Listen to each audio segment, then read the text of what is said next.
am Elara Wilder, 26 years old, from Florida. The night my world fell apart started like any other Friday. Humid, heavy with the scent of sea salt and jasmine. I was standing in front of the bathroom mirror, smoothing down the silver dress I'd bought for what I thought was a special dinner. My boyfriend Liam had said he wanted to celebrate us, 2 years together.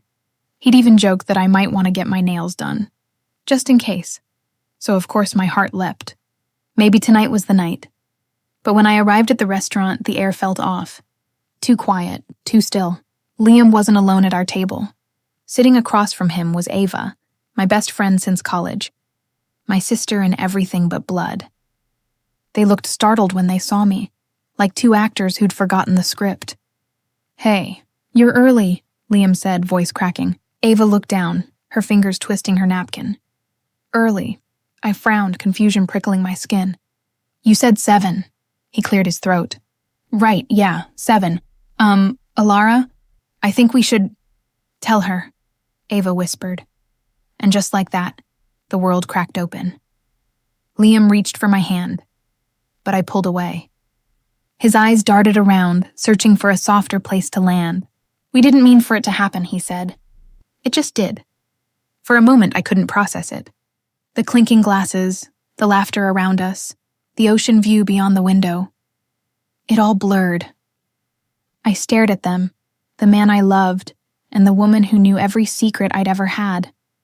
Ava's voice trembled. "Elara, please don't hate me. We didn't plan it." "I swear, didn't plan it?" My voice came out small, shaking. "You've been lying to me for how long?" Her silence was the answer. I laughed, a broken, bitter sound. People were starting to stare. "Congratulations," I said, stepping back, hands trembling. "You're perfect for each other." Then I turned and walked out.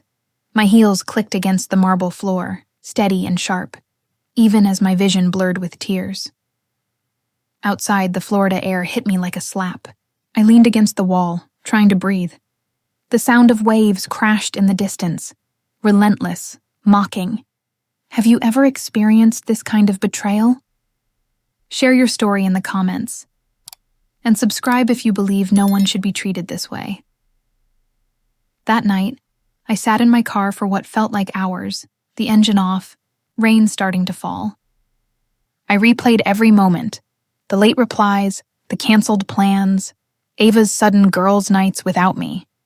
All the signs were there. I just didn't want to see them. My phone buzzed with messages, first from Liam, then from Ava. "Liam, please, let's talk." "You don't understand, Ava. I never wanted to hurt you. Please don't make this ugly ugly." The word made my stomach twist. I tossed my phone aside. I drove home, my mind spinning. The apartment we shared felt colder, emptier. His jacket still hung on the chair. Our photo from the beach, me on his shoulders, both of us laughing, mocked me from the wall. I wanted to tear it down but couldn't move. Instead, I sank to the floor and cried until my body hurt. When I finally looked up, dawn was creeping through the blinds. I realized something strange. I wasn't angry anymore. I was hollow, numb. And then, beneath the numbness, something began to stir. A flicker, a seed of rage that felt clean. You see, I wasn't the kind of girl who made scenes. I'd been raised to stay composed, to take the high road. My mom used to say, "Elara, grace is power." But as I stared at the ruins of my life, grace felt useless. I remembered being 16, watching my father walk out on my mother for another woman. I'd promised myself I'd never let anyone make me feel small like that. Yet here I was, repeating history. Not anymore. I opened my laptop and stared at the blinking cursor. My hands shook as I typed a single sentence into my notes app. I will not be the victim of their story. The next few days blurred together. Phone calls from mutual friends, pitying texts, the whispers that followed me everywhere. One girl from work said she'd seen Ava and Liam at the farmer's market, holding hands, smiling, acting like I'd never existed. "She's saying you were controlling," the girl said quietly, "that you'd go through his phone, start fights, that you were, kind of unstable." My chest tightened. "She's saying that?" She nodded, hesitant. I thought you should know. So now I was the crazy ex. The jealous one. The problem. It was almost funny. Almost. I didn't sleep that night. I sat on my bed, scrolling through social media. They hadn't posted anything together. Not yet. But I saw the subtle things. Ava's new necklace, the one I'd seen in Liam's drawer. Liam's playlist titled New Beginnings. Every piece of proof felt like a knife, but each cut only sharpened something inside me. They thought they'd won, that I'd disappear quietly, that I'd shrink away and let them rewrite the story, but I wasn't going to fade out of my own life. I was going to take it back, every part of it. And when the truth came out, because they'd wish they'd never called me crazy, because crazy women don't cry. They rebuild, they remember, they rise. That night, I deleted Liam's number, blocked Ava, and stood in front of the mirror one last time. My reflection looked back at me, tired, red-eyed, but alive. I'm done, I whispered. And for the first time, I meant it. In the weeks after the betrayal, it wasn't just the heartbreak that broke me. It was the whispers. Betrayal is loud when it first happens, but what really kills you are the echoes, the rumors, the quiet assumptions that creep into rooms before you do. People didn't look at me the same anymore. In the coffee shop near my apartment, I overheard 2 coworkers whispering, "That's the girl who lost it over her ex." At work, the glances lingered too long. My boss called me in one morning, her voice too soft, too careful. "Elara," she began, "you've been distracted lately. I understand things have been difficult, but we need you to focus." "Of course," I said, forcing a smile. But inside, I was screaming. I wanted to tell her that my distraction wasn't just heartbreak. It was humiliation. I wanted to shout that my ex-boyfriend and my best friend were telling people I'd been obsessive, manipulative, even dangerous. They'd built a story around me, and everyone was buying tickets to the show. It started small. A friend texted me, "Are you okay? I heard you showed up at Liam's job." That never happened. But when I confronted Ava, she denied everything. "People talk, Elara," she said over the phone, her voice syrupy sweet. "You can't blame me for what others say." "Oh, I can," I snapped. "You're the one feeding them." "I think you need to calm down," she said, and then she hung up. Those words, "calm down," hit harder than any insult. It was the same phrase Liam used whenever he wanted to end an argument, whenever he wanted to make me feel like my feelings were the problem.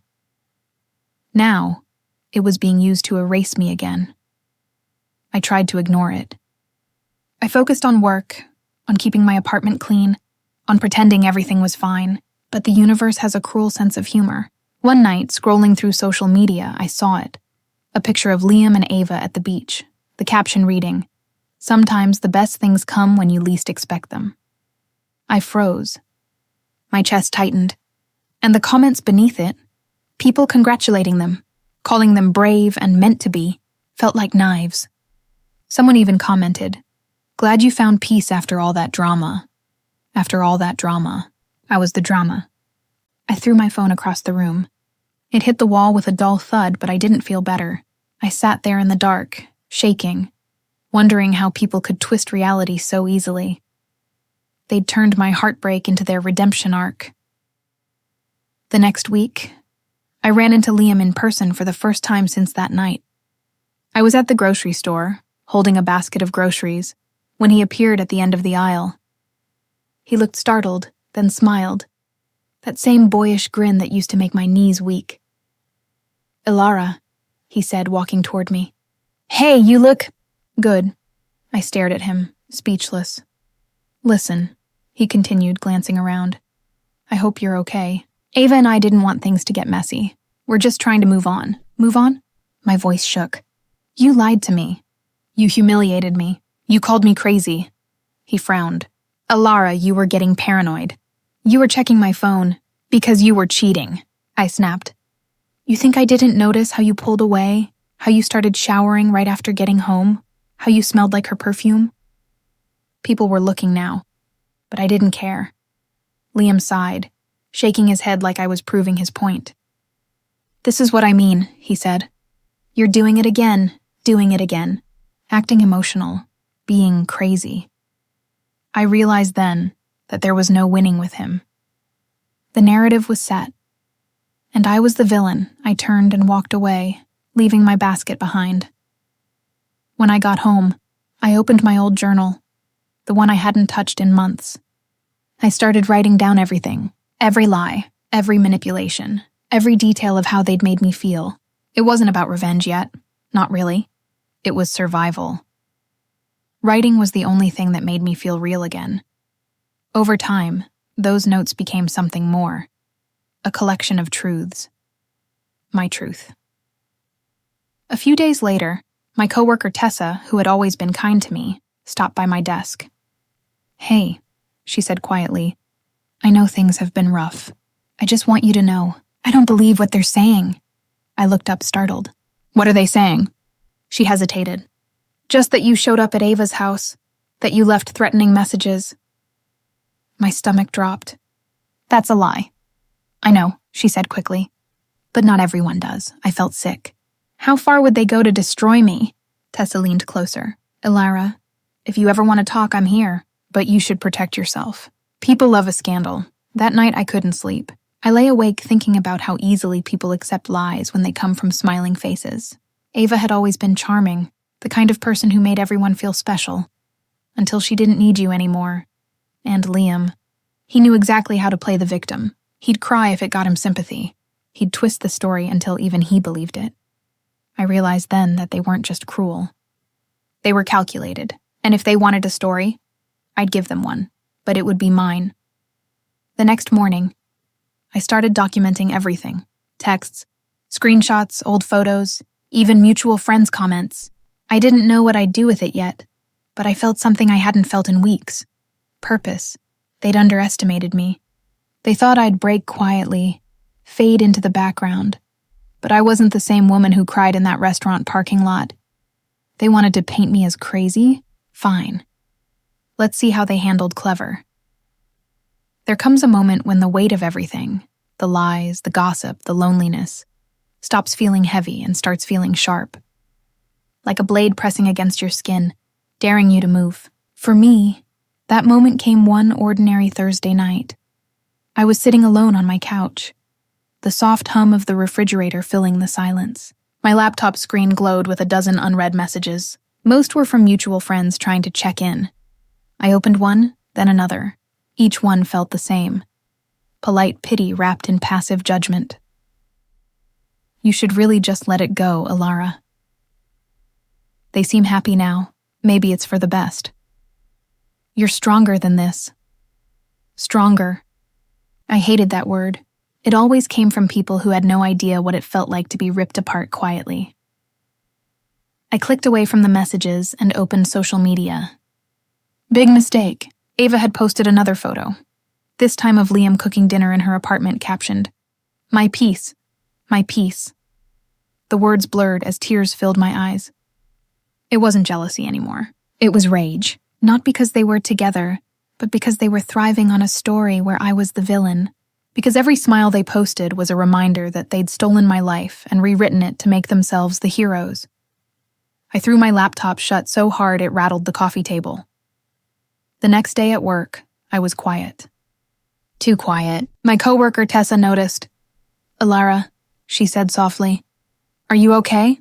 I nodded, but she didn't believe me. "You know," she continued, "I overheard someone in the break room saying Ava got invited to the company charity gala. With Liam." My blood ran cold. Ava didn't even work there. "What do you mean?" "She's consulting for one of the sponsors. I think Liam's going too. The gala. That was my event. The one I had helped plan for months when Liam and I were still together. I could picture it. The elegant ballroom, the fairy lights, the photographers. It was supposed to be our night, and now it would be theirs." I felt something snap inside me. That night I sat in front of my mirror, staring at my reflection. I looked exhausted, but underneath the exhaustion, I saw something else. Resolve. I whispered to myself, "They think I'm done." I opened my journal again, flipping through the pages of scribbled notes, screenshots, and observations. Each page was a piece of proof of who they really were. I wasn't sure what I would do yet, but I knew this. I wasn't going to let them keep their peace built on my pain. The next day, I bought a ticket to the gala. When the night of the event arrived, I stood outside the Grand Hotel in a sleek black dress. The air smelled of roses and champagne. People moved around me in sparkling gowns and tailored suits, laughing, posing for photos. I blended in perfectly. When I stepped into the ballroom, I saw them immediately. Ava, glowing in gold, her arm linked through Liam's. She was laughing, that soft, fake laugh I knew too well. Liam leaned close to whisper something in her ear, and she tilted her head back like she was in a movie. I could feel my heartbeat in my throat. I walked straight to the bar and ordered a drink. As I sipped, I caught snippets of conversation from nearby. She's the one who had that breakdown, right? I heard she sent him dozens of messages. Totally unstable. They were talking about me. I turned and met their eyes. The two women looked startled, muttered something, and quickly walked away. For the first time, I didn't look away. I didn't hide. Let them stare. Let them see me. I wasn't their rumor anymore. Later in the night, I found myself standing only a few feet from Ava and Liam. She noticed me first. Her smile faltered. Liam's jaw tightened. "Elara," he said, his tone careful, like he was talking to a wild animal. "Didn't expect to see you here." I smiled, cold and calm. "I could say the same." Ava shifted uncomfortably. "We're just here to support the cause," she said, trying to sound light. "You remember how important this event was to Liam?" "Oh, I remember," I said softly. "I planned it." The silence that followed was delicious. People nearby turned to look. Ava forced a smile. "You look good." "I am good," I said. "Better than ever." For a moment, no one spoke. Then Liam muttered something about getting more drinks, and they walked away. I watched them go, a strange calm washing over me, the kind that comes right before a storm. When I got home that night, I didn't cry. I didn't break. I opened my journal again and wrote one line. They don't know it yet, but this was the beginning. That was my breaking point. Not when they betrayed me, not when the rumors spread, but right there, in that glittering ballroom, when I realized they were still performing while I had stopped playing. They had taken my voice, my truth, my peace, and now I was going to take everything back. Not with tears, with precision, with patience, with power. I spent the next few days studying them, their social media, their new jobs, their connections. Ava had started freelancing as a marketing consultant, and Liam had joined her on projects. Their business depended on reputation, image, perfect couple, perfect brand, perfect life, perfect target. I smiled to myself as I closed my laptop one night. They had made one fatal mistake. They underestimated me. The days that followed my breaking point blurred together like a dream that refused to end. I went through the motions. Wake up, shower, go to work, smile when spoken to. But underneath it all, I was a ghost of myself. The isolation wasn't just external, it was internal too. It's one thing to be alone, but another to feel invisible.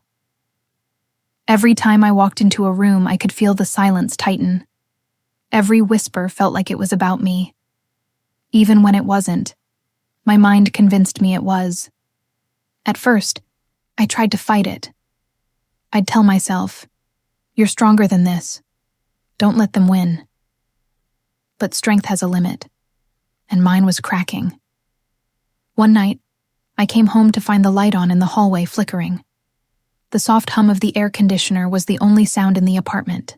I poured myself a glass of water and sat on the couch, staring at nothing. That was when it hit me. I hadn't laughed in weeks, not once. I started avoiding people. Friends who reached out, I ignored. Invitations, I declined. I told myself, I needed peace, but really I was terrified. Terrified of what I might hear, of how I might be seen. My phone became both a lifeline and a weapon. Every notification made my chest tighten. One evening, curiosity got the better of me. I opened Ava's page again. There they were, Ava and Liam, attending some networking event, smiling for the camera like the perfect couple. Her caption read, "It's amazing what love can heal." I almost dropped my phone. Heal? She was talking about me, about the chaos they caused, spinning it as some kind of redemption story. The comments were full of heart emojis and praise. Such a beautiful couple. So proud of you both for overcoming the past, overcoming me. I pressed the power button and tossed the phone onto the couch. My chest heaved, anger bubbling beneath my skin like acid. That night, I couldn't sleep. I tossed and turned, replaying every moment in my head. The restaurant, the rumors, the look in their eyes when I confronted them. I started to wonder. Maybe I really was the problem. Maybe I had pushed too hard, cared too much, loved too deeply. But no. That's what they wanted me to think. They thrived on my self-doubt. They weaponized my emotions. Still, even knowing that, I couldn't escape the loneliness. The apartment felt colder with each passing night. I'd sit in bed and listen to the city outside, car horns, laughter from nearby bars, life moving on without me. I was stuck, frozen. The lowest point came one Friday when I found myself standing outside Ava's building. I didn't plan to go there. My car just drifted. I parked a block away, heart pounding in my chest, and stared at the glowing windows. I imagined them inside, laughing, maybe cooking together, like they used to with me. For a moment, I considered walking up and knocking on the door, forcing them to look me in the eye, to see me again. But I didn't. Instead, I sat there for 20 minutes, gripping the steering wheel until my knuckles turned white. Then I drove away, tears blurring my vision. When I got home, I collapsed on the couch and screamed, raw, animalistic, from a place so deep I didn't know it existed. My voice cracked until nothing came out. That was the night I realized I couldn't live like this anymore. Something had to change. The next morning, I forced myself out of bed. I opened the curtains and let the sunlight flood the room. The world looked almost beautiful again. Crisp, golden, alive. I took a long shower, washed my hair, and cleaned my apartment. It was like shedding a skin. As I scrubbed the counters and folded laundry, I whispered to myself, "They don't get to destroy you." The words felt small, but they were a start. Later, I walked down to the local bookstore, a place I used to love but hadn't visited in months. The smell of coffee and paper hit me the moment I stepped inside, and for the first time in a long time, I felt normal. I picked up a book about emotional manipulation. The title read, "When They Tell You It's All in Your Head." I bought it without thinking. That night, I read until dawn. Every page felt like a mirror. The patterns of control, the twisting of truth, the slow erosion of self-worth. I wasn't crazy. I'd been gaslit, and that realization changed everything. Once I saw it clearly, I couldn't unsee it. The late-night arguments where Liam would deny things I knew he'd said. The times Ava dismissed my instincts with a laugh. The way they both made me doubt my own memory, my own reality. No, I wasn't unstable. I was manipulated. It wasn't healing I needed. It was power. So I started small. I deleted my old social media accounts. All of them. The ones they followed, the ones where people whispered. Then, I created a new one. No selfies, no drama, just art, photography, design. Things that made me feel alive again. I wanted to rebuild from the ashes, quietly, strategically. But as I did, I noticed something strange. Ava's followers, people who used to adore her, were slowly losing interest. The comments were fewer. The likes, smaller. The perfect couple's shine was fading. It hit me. Their image wasn't built on love. It was built on contrast. They needed me to be the villain. Without me, their story had no meaning. That realization was both freeing and electrifying. The isolation that had once felt like punishment started to feel like armor. I had no one to rely on but myself. And that was enough. Each night, I sat at my desk, filling pages of my journal with notes, strategies, thoughts. I was done reacting. It was time to start acting. They had controlled the narrative long enough. Now, it was my turn. The change didn't happen overnight. It crept in quietly, like dawn after a long, endless night. For months, I had been surviving, just trying to breathe through the weight of humiliation and betrayal. But now, something inside me had shifted. I wasn't just surviving anymore. I was observing, learning, sharpening. I realized power wasn't about yelling the truth from rooftops or proving myself to people who'd already chosen to misunderstand me. It was about silence, about control, about choosing when and how to strike. The more I studied Liam and Ava's world, the more cracks I saw in it. Their perfect life wasn't as seamless as they wanted everyone to believe. Their new business, a creative marketing duo, as they called themselves, had clients, yes, but I noticed patterns. Late posts, deleted comments, an unhappy customer or two who complained about delays and unprofessionalism. I took notes, not for revenge yet, but for something bigger. Understanding, because knowledge is power. One afternoon, while scrolling through a business networking site, I found something that made me pause. Ava had listed one of my old design concepts in her portfolio. A logo I'd created years ago, one she'd helped present to a client when we were still friends. I recognized it instantly. The color palette, the typography, even the tagline. My tagline, she'd stolen it. At first, I laughed in disbelief. Then, the laughter faded into something cold and certain. They weren't just lying about me. They were profiting off me. I spent the next few days digging deeper. It turned out Ava and Liam were using several of my old ideas, including presentation slides and visual strategies I'd once shown them when we brainstormed for fun. My name was nowhere to be found. That's when I realized something powerful. They were nothing without me. Their success, their brand, their facade, it all leaned on the foundation I had built. And suddenly, the shame I'd been drowning in started to fade, replaced by a fierce, burning clarity. I began rebuilding my own brand quietly. I revived my design page. Not the old one, but something new, sleek, professional. I used a pseudonym, E. Wilder, and posted some of my best work, including updated versions of those same stolen concepts. Within a few weeks, I started gaining traction. A small following at first, then more, genuine appreciation. Clients who didn't know or care about my past, they only saw the art. It was the first time in months I felt like myself again. But the best part? I discovered that one of my new clients had recently left Ava and Liam's company, complaining about missed deadlines and poor communication.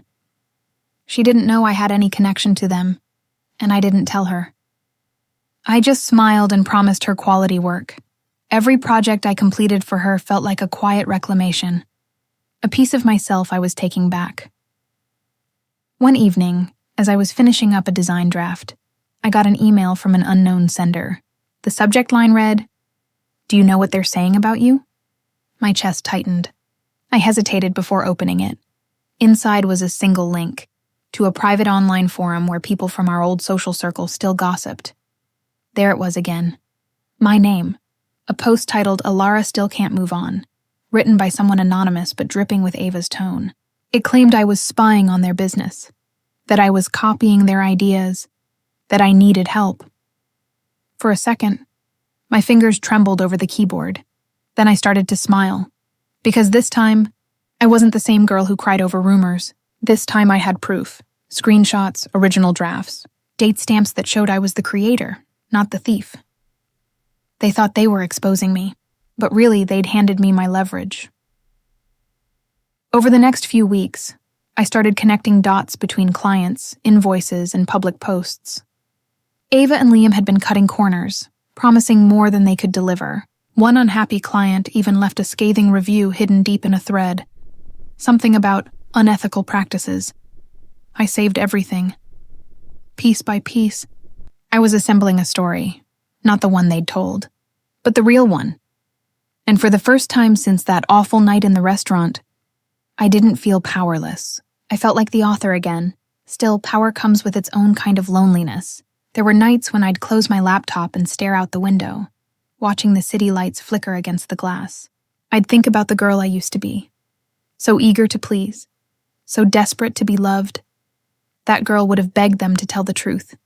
The woman I'd become? She didn't need their validation. She needed justice, and I wasn't going to wait for it to fall into my lap. I was going to create it. A few days later, I met Tessa for coffee, the first person from my old life I had willingly seen in months. She looked surprised but happy. "Elara," she said, hugging me. "You look different, stronger." "Thanks," I said, smiling. We talked about work, life, the little things. Then cautiously she asked, "Have you seen them lately?" I shook my head. "No, but I know enough," Tessa frowned. "You're not planning something, are you?" I took a sip of my coffee. "Not planning," I said slowly. "Preparing," she laughed nervously. "You sound like someone in a movie." "Maybe," I said, meeting her eyes. But even in movies, truth has a way of coming out. That night, I made a list titled Phase 1. At the top, I wrote 3 words: reclaim, rebuild, reveal. The first 2 were already underway. The third, that was coming soon. I didn't know exactly how yet, but I knew this much. I wasn't going to scream or beg or cry for people to believe me. When the time came, I would let the truth speak for itself, and it would be deafening. By the time spring rolled around, I had stopped seeing myself as a victim. I wasn't broken anymore. I was calculating. Every lie they told, every rumor they spread had built a kind of map in my mind. All I needed to do now was follow it, step by careful step. It wasn't about revenge for revenge's sake. It was about balance, about reclaiming what had been taken from me. My reputation, my dignity, my voice. They had played dirty. I was going to play smart. The first step was visibility. I'd spent months hiding, but not anymore. I started showing up again, to local events, design showcases, networking mixers. I smiled, I laughed. I handed out business cards. No one needed to know that E. Wilder Designs was me.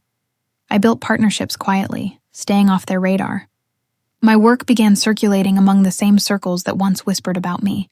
Clients mentioned my name, or rather my pseudonym, in rooms where Ava and Liam were trying to climb. And then, the universe gave me a gift. One of the biggest local startups announced an open pitch for a branding contract. I read the requirements twice. It was exactly the kind of work Ava and Liam would chase. So I decided to chase it too. For weeks, I prepared. I studied the company's vision, their tone, their competitors. I built a pitch so flawless it felt like an extension of me. Every visual, every tagline had intention. I poured myself into it, staying up late, driven by something more powerful than anger. Precision. A week before the pitch, I found out they were presenting too. Tessa told me over coffee. "I just thought you should know," she said carefully. "Their names are on the participant list." I smiled. "Good," I said. "That makes this even better." The day of the pitch, I arrived early. The event was being held in a modern glass building downtown. The air buzzed with nerves and ambition. Designers chatted in small groups, clutching laptops and portfolios. Then they walked in. Liam, wearing his signature navy suit, all confidence and charm. Ava, beside him, in a crisp white blazer, her hair pulled back into that perfect bun. When her eyes found me across the room, I watched the smile fade from her lips. "Elara," she said when she approached, her voice tight. "I didn't realize you were still doing this." "Doing what?" I asked, feigning innocence. "This," she gestured vaguely. "The creative thing?" I gave her a calm smile. "You know me, Ava. I never really stop creating." She blinked, trying to read me, but I turned away before she could. Let her wonder. When it was time to present, they went first. Their slides were glossy, rehearsed. Liam did most of the talking while Ava smiled at the right moments, chiming in with a few key phrases. I could tell their work was technically solid, but empty. A performance, like everything else they did. Then it was my turn. I walked to the front of the room, plugged in my laptop, and let my presentation unfold. As the images appeared on the screen, I didn't rush. I let the silence linger between my words. I talked about storytelling, authenticity, emotional connection. Everything they had weaponized against me but never truly understood. When I finished, there was a pause. Then applause. Not polite applause. Real applause. Even the panelists leaned in to ask questions, engaged, curious. One of them said, "This feels personal, like it means something." I smiled. "It does." Out of the corner of my eye, I saw Ava's jaw tighten. I left the event that day with my head high. I didn't know yet if I'd won the contract, but it didn't matter. I'd done something more important. I'd stepped back into the world they tried to exile me from, and I'd done it better than them. A week later, I got the email. Subject: "Congratulations, you've been selected." I stared at it for a full minute before it sank in. My design, my name, had been chosen over theirs. Tessa called me the next day, barely containing her excitement. "They're furious," she said. "Ava told someone on the committee they think you used inside information." "They're saying you cheated," I laughed. "Of course they are." "Are you going to confront them?" "No," I said, smiling. "I'm going to let them talk. The louder they scream, the guiltier they'll look." From that moment on, I became deliberate in every move I made. I didn't respond to their shade online. I didn't correct rumors. I let my work speak for itself. The more I succeeded, the more their own narrative started to collapse under its weight. Soon after, one of their clients reached out to me directly, discreetly, asking if I could fix a campaign Ava and Liam had botched. The irony wasn't lost on me, I agreed. But I made sure my signature was visible on every piece of the project. They saw it. I know they did, and that was when things began to unravel for them. A few weeks later, I got a message from an unknown number. "You think you're clever? You're pathetic. We built everything ourselves. You're obsessed." I didn't need to guess who it was. I blocked the number without replying. For every piece of venom they threw my way, I answered with silence. I focused on growing. My business expanded. My name started to carry weight again. But behind that calm, I was planning. I hadn't forgotten their lies, their manipulation, their cruelty. I was just saving the best part for last. The real setup wasn't about beating them in business. It was about exposing them for who they truly were. Liars who built their world on stolen foundations. I started reaching out to people they'd wronged. Clients, colleagues, even former friends. It wasn't hard. Most of them had their own stories. Stories of missed payments, broken promises, copied work. One client showed me screenshots of emails Ava had sent, ones where she'd plagiarized content. Another sent me an invoice Liam had accidentally doubled. I kept everything. Compiled it, dated it, organized it. By the time I was done, I had enough to take down their entire facade, but I didn't send it anywhere yet. Because timing, I realized, was everything. I wasn't interested in burning them instantly. I wanted their downfall to unfold exactly the way they'd humiliated me. Slowly, publicly, painfully. They had built their empire on my silence. Now, I was going to use their noise to destroy it. The day I decided to strike, I felt nothing like vengeance. I felt like a surgeon about to make a precise incision. Calm, methodical, steady-handed. I had the evidence. I had witnesses. I had patience. All that was left was to choose the moment when the world would finally see the truth. It began with a single email. I sent a concise, professional note to a well-respected industry blog that often covered local creative firms. I included a short pitch. Case study. How small agencies inflate portfolios and steal work. Documentation inside. I attached only a small folder at first. Screenshots of Ava's copied logo. Dated files with my original timestamps.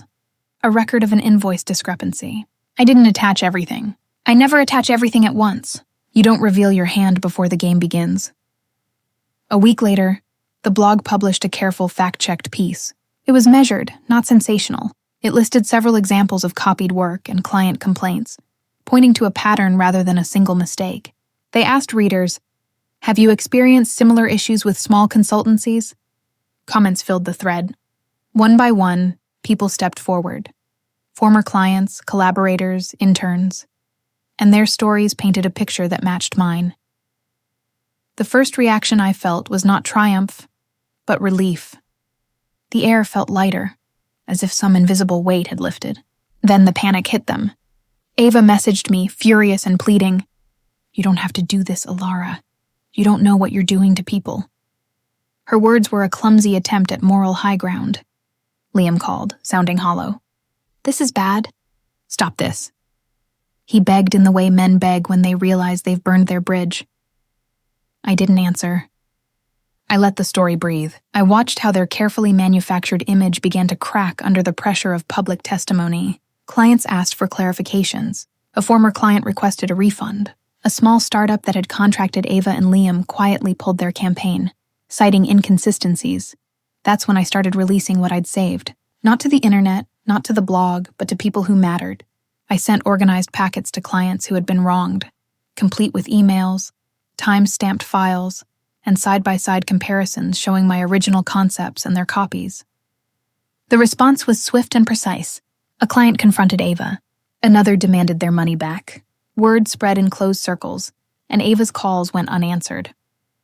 One afternoon, a producer from a popular podcast called. She wanted to do a feature on the rise of ethical creative work and asked if I'd be willing to speak about professional integrity.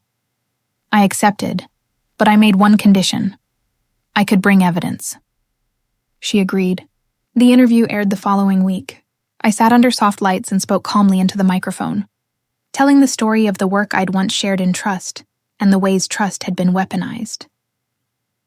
After the episode, listeners flooded the show with messages. Several former clients contacted the producer and offered corroboration. The podcast linked to a resource page where I had uploaded a redacted portfolio of my work, complete with timestamps. People who had dismissed me before began to see the consistency in the pattern. The same phrases, the same slides, the same visual language that had once been mine. Ava lashed out publicly. She posted an angry statement on her business page, calling the allegations malicious and defamatory. She tried to frame herself as the injured party. Liam echoed her, pleading for privacy while accusing anonymous sources of deceit. The thing about lies is that they can be loud. The truth, when organized and patient, is louder. Then a small trade magazine ran a detailed analysis comparing portfolios from our local design scene. They called out several instances where work overlapped suspiciously, and Ava and Liam's name was mentioned multiple times. Even some of their closest friends began to look uncomfortable when the subject came up. I won't pretend I didn't feel satisfaction.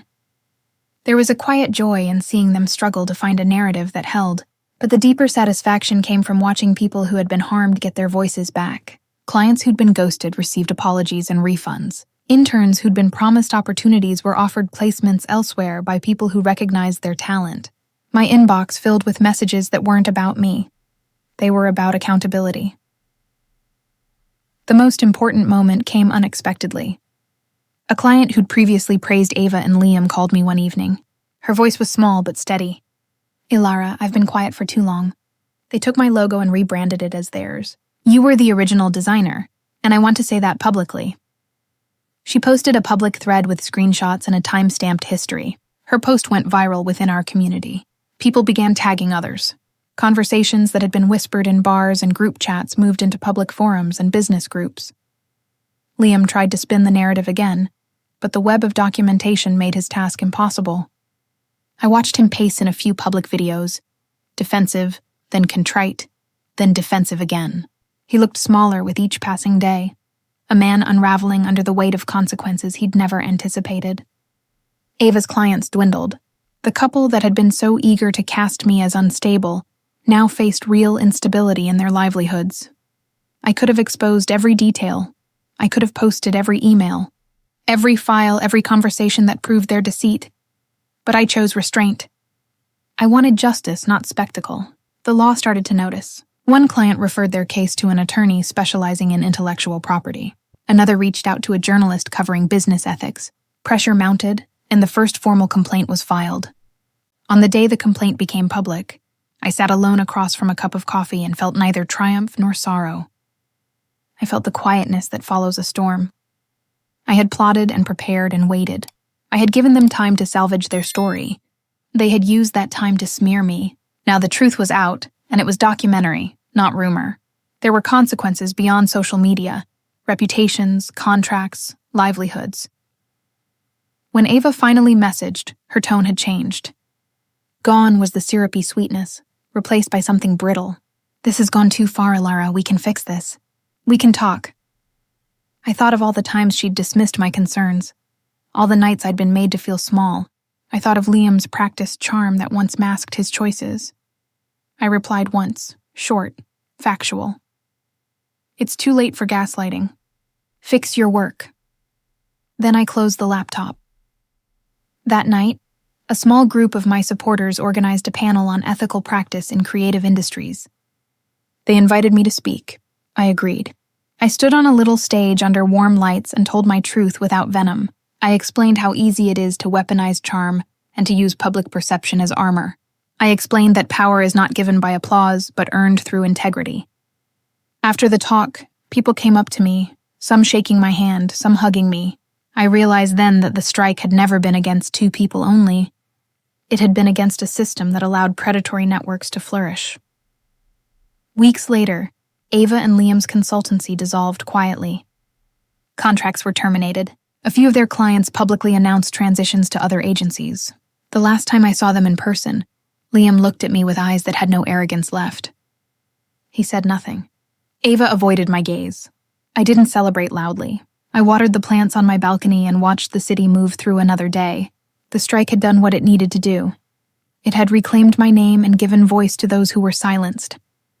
The truth had a way of dismantling lies when it was organized, patient, and pointed. The wound they'd cut into my life began to close.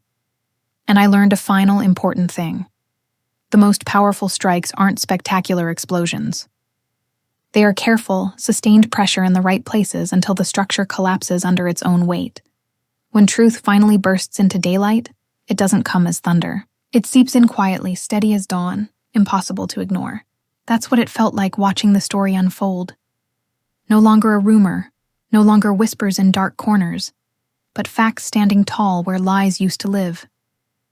It began with one article, then another, then the podcast follow-up, the industry newsletter, and the local news piece that summarized it all. The same people who had once called me unstable were now calling me resilient. It was strange, almost disorienting, to watch public opinion shift like the tide. But I didn't crave their approval anymore. This wasn't about revenge. It was about truth reclaiming its rightful place. The first time I stepped out after the news broke, I felt the weight of eyes again. But this time, the gaze was different. Curious, not judgmental. A few even smiled. One woman stopped me outside a cafe and said quietly, "Thank you for speaking up. What you did took courage." I smiled and thanked her, but inside I was trembling. Not from fear, from release. For months I'd been screaming into silence. Now, the silence was gone.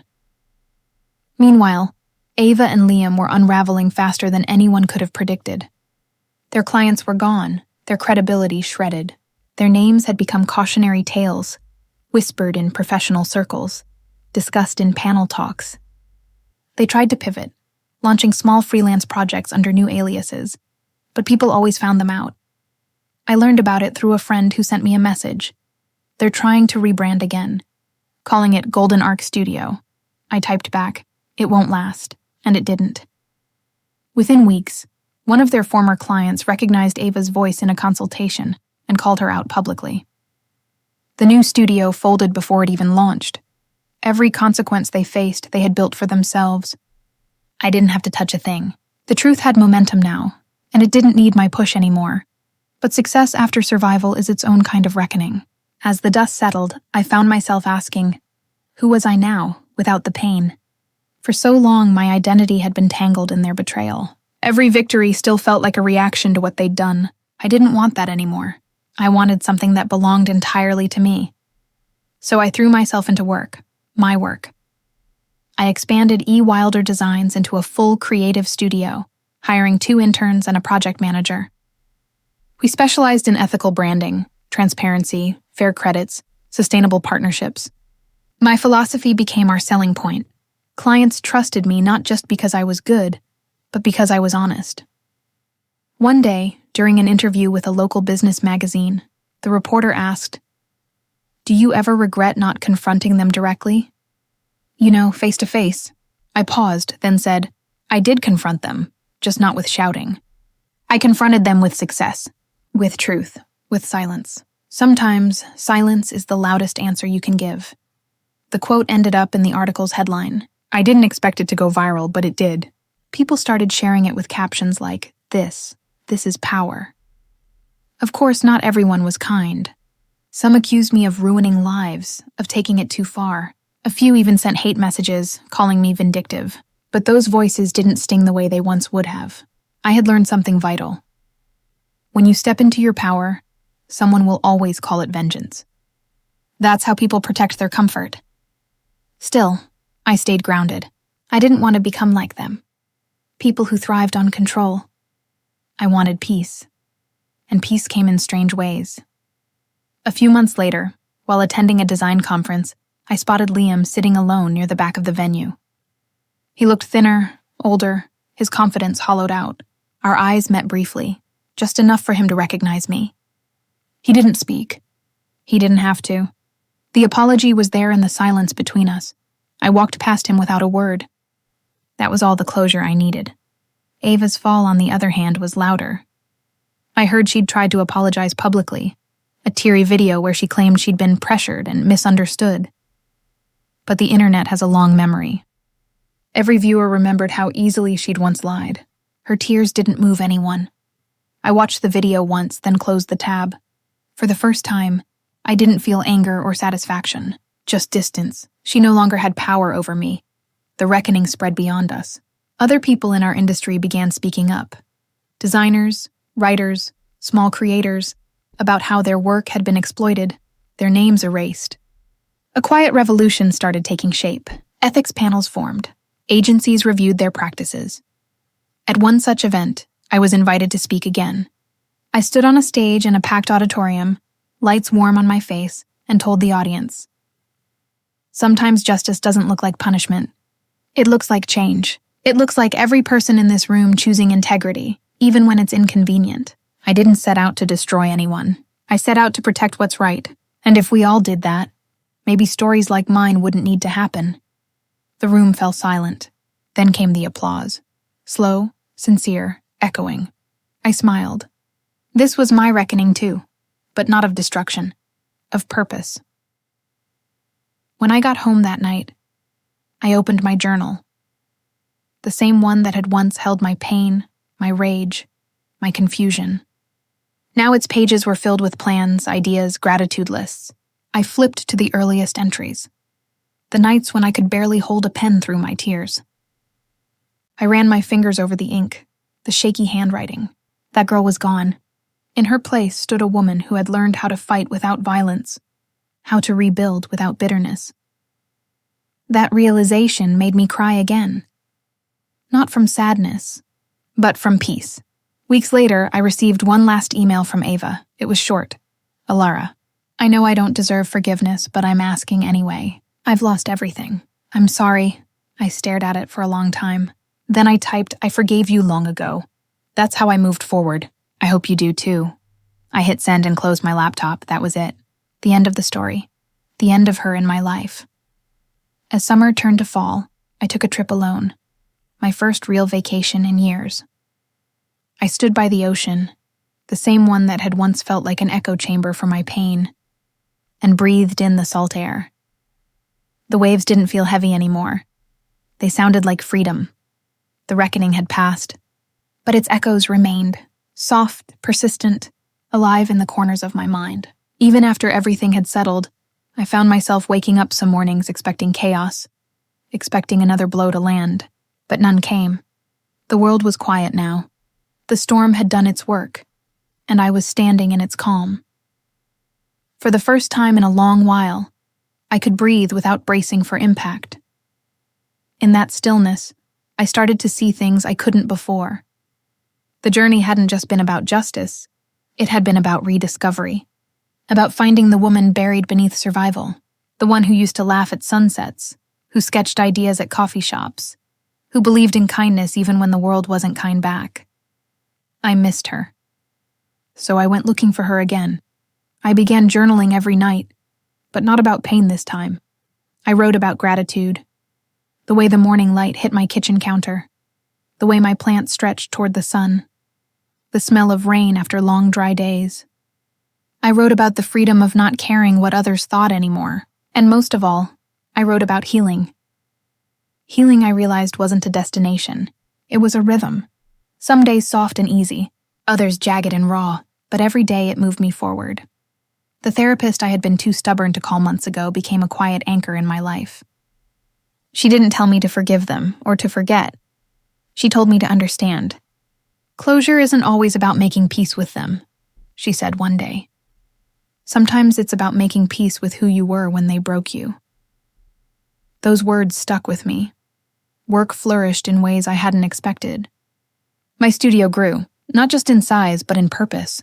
I started mentoring young designers, mostly women who had faced exploitation or doubt in their early careers. I saw pieces of my old self in each of them, nervous, talented, unsure if their voices mattered. I made sure they knew they did.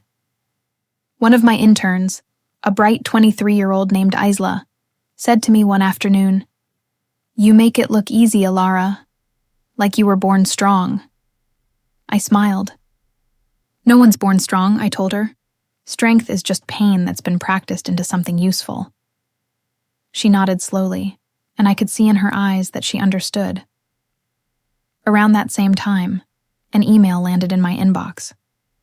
It was from a journalist who had covered the original story, the one about Ava and Liam. She wanted to do a follow-up, a piece about rebuilding after betrayal. I hesitated at first.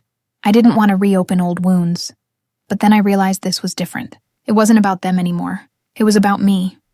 So I agreed. During the interview, she asked, "Do you think justice was served?" I thought about that for a moment before answering. "Justice isn't something you receive," I said. "It's something you build." I didn't wait for it to find me. I created it, by moving forward, by doing better, by living well. When the article was published, it wasn't sensational or dramatic. It was honest. Readers flooded my messages with words like inspired, grateful, hopeful. One line in particular stood out. She didn't seek revenge. She sought peace, and found power instead. I printed that line and taped it above my desk. Months later, I bumped into someone I hadn't seen in years, one of Liam's old friends. We were at a gallery opening downtown, surrounded by warm lights and soft jazz. He looked uncomfortable as soon as he saw me. "Elara," he said, his voice uneasy. "I just wanted to say, I believed them back then, and I'm sorry." For a second, the old sting returned, the memory of being dismissed, mocked, abandoned. But then I exhaled. "You don't owe me anything," I said gently. "We all believe what's easier to believe." He nodded, eyes glassy. "Still, you didn't deserve that," I smiled. "No one does." That conversation stayed with me, not because I needed the apology, but because it reminded me how far I'd come. Forgiveness wasn't about erasing what happened. It was about reclaiming my energy from it. As time went on, the chaos became a story I told in fragments, not scars I carried. When people asked how I managed to endure, I told them the truth. That it wasn't grace that saved me, but grit. That it wasn't faith in others, but faith in myself. that I stopped waiting for someone to hand me peace and started creating it with my own 2 hands. Sometimes at night, when the city was quiet and my studio lights glowed soft against the windows, I would look out and whisper, "You did it." Not for the world, for the woman who had sat on that same floor months ago, broken and bleeding in silence. One afternoon, as I was cleaning my workspace, I found something I hadn't seen in a while, an old photograph. It was of Liam, Ava, and me, taken years ago at a charity event. We were all smiling. For a moment, I stared at it, feeling nothing but distance. Then I took a deep breath, walked to the balcony, and let the wind carry it away. The photo fluttered once, twice, and disappeared. That, I realized, was real closure. The aftermath wasn't just about survival. It was about redefining what I wanted from life. I started painting again, something I hadn't done since college. It wasn't for business or social media. It was just for me. Colors, textures, movement, the language of freedom. Each brushstroke was a reminder that I wasn't living in reaction anymore. I was creating from intention. And maybe that's what healing truly is. Not the absence of pain, but the ability to create beauty from it. By autumn, my studio held an exhibition called Reclamation. Every piece told a story of loss, recovery, and transformation. People came, some out of curiosity, others because they had lived their own betrayals. When the night ended, a woman approached me, tears in her eyes. "Your story saved me," she said softly. "I left someone who made me feel small." I hugged her. "Then it was all worth it," I whispered. Because that's what it had all been for. Not to destroy, but to illuminate. To show that no matter how deep someone tries to bury you, you can still grow back toward the light. I used to think closure was something you were given. An apology, a confession, a neat ending tied with a bow. But now, standing where I am, I know closure is something you choose. It's not found in someone's words. It's in your own silence. Your own peace. I am Elara Wilder, 26 years old, from Florida. And this is where my story ends, not with revenge, but with reclamation. The world that once felt small and cruel has opened again, wide and warm. My mornings are no longer haunted by what they said about me, or the faces that betrayed me. Now they begin with sunlight, coffee, and the hum of possibility. Sometimes, I still catch fragments of the past. The echo of Liam's laugh, the memory of Ava's perfect smile. But they feel distant now, like watching a movie I've already seen. I know every twist, every lie, every ending, and it doesn't hurt anymore. It just is. The studio has grown into something I could never have imagined. We take on clients who believe in authenticity, who understand that creation is not about perfection, but about truth. My team feels like family. One built, not born. Together, we've turned pain into art, stories into brands, and silence into strength.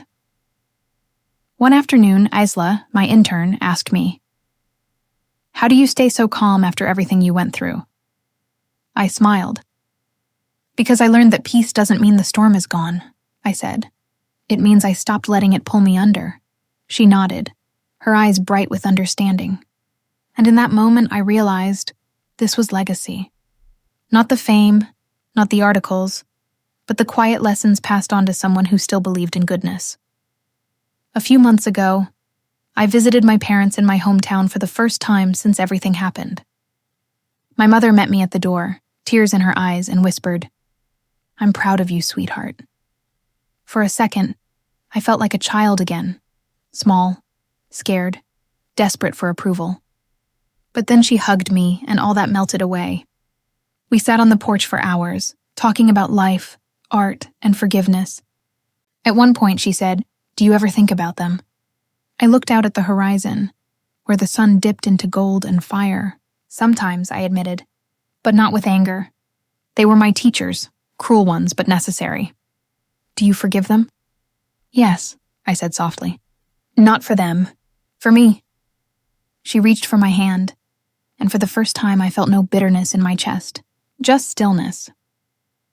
In the months that followed, small ripples from my story continued to reach unexpected places. I got invited to speak at a women's empowerment conference in New York. The theme was reclaiming your narrative. I almost declined. Public speaking still scared me, but something in me said yes. When I walked onto that stage, the lights blinding and the room full, I took a deep breath and told the story as it was. Not polished, not pretty, but real. I spoke about betrayal, about the quiet hell of being misunderstood, about how truth isn't loud, it's consistent. And when I said, "Your power begins the moment you stop needing someone else's permission to exist," the entire room went still. Then came the applause. Thunderous. Endless. That night, a young woman approached me after the event, tears in her eyes. "I was in an abusive relationship," she said. "Everyone told me I was crazy. Listening to you made me believe I can start over." I hugged her tight and whispered, "You already have." I think that's the thing about stories like mine. They don't really end. They ripple. They heal in places you'll never see. They remind people that pain can be fertile ground if you plant something honest in it. And maybe that's all I ever wanted. For my pain to mean something. For it to build, not break. Sometimes I still visit the beach near my apartment, the same one where I once walked, lost and numb. Now I bring my sketchbook. I draw waves, faces, light. The ocean used to sound like morning. Now it sounds like music. One evening, as the sun sank low and the water turned to molten orange, I whispered into the breeze, "You did it. You survived." And for the first time, I believed it completely. People still ask me if I'd do it all again, if I'd expose them, if I'd fight the same battles knowing the toll it took. And my answer is always the same, yes, because it wasn't just about them. It was about me reclaiming my story. Every sleepless night, every tear, every moment of doubt led me here, to a life that is mine, and mine alone. Because justice, I've learned, is not always about retribution. Sometimes it's about resurrection. As I write these words, the city hums below my window. My studio lights are off. The moon does the illuminating tonight. My journal, the same one that started as a record of pain, now holds plans, dreams, and gratitude. There's a note written across the last page. You were never crazy. You were just made to believe that by people who couldn't handle your clarity. I close it with a smile. That's the truth I'll carry forward, not bitterness, but brilliance born from it. To everyone listening, to everyone reading. If you've ever been broken by betrayal, I want you to remember this. Your story isn't over when someone else tries to rewrite it. It's only over when you decide it is. And maybe, like me, you'll realize that revenge is not the opposite of pain. Healing is. Because one day, you'll wake up and realize the storm isn't chasing you anymore. It's behind you. You outgrew it, and the sunlight ahead, that's all yours. And if my story resonated with you, please like, subscribe, and share it with someone who might need to hear that they too deserve respect and unconditional love. Because sometimes, the person you become after the fire is the truest version of yourself. Because strength isn't what you're given, it's what you build. Have you ever had to rise from someone else's shadow? Tell me your story in the comments. Someone out there might need your light tonight.